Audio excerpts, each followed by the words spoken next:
এই মুহূর্তে পাবনার সাথিয়ার ছেচানিয়া এলাকায় আছেন সহকর্মী সবুজ মোল্লা, সরাসরি যাচ্ছি তার কাছে।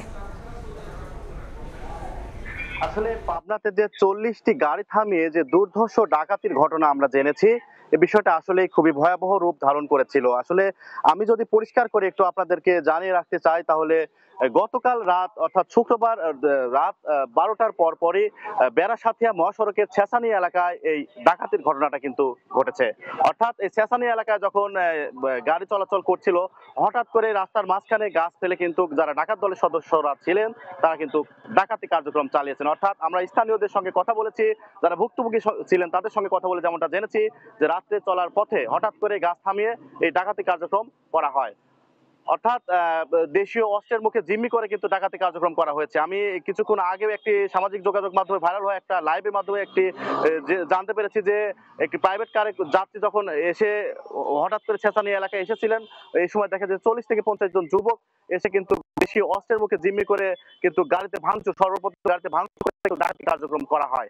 শুধু তাই নয়, এই সময় অন্তত দুপাশ মিলে অন্তত 40টি গাড়ি থেমেছিল।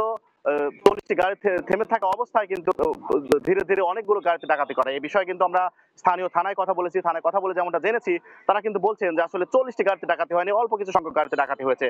তবে এখন পর্যন্ত আমরা থানা পুলিশের কোনো প্রকারের টহল টিম কিন্তু আমরা এখন পর্যন্ত যেতে দেখিনি, অর্থাৎ পরিদর্শন করতে দেখি নাই।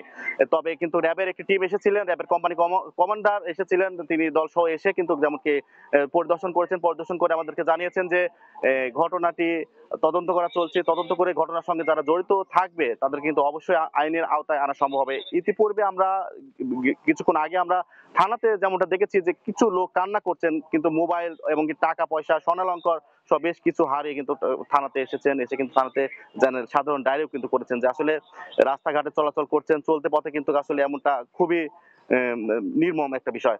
তো এই ছিল আমার কাছে সর্বশেষ। পাবনার সাথিয়া থানা থেকে যুক্ত হয়েছিলেন সহকর্মী সবুজ মোল্লা।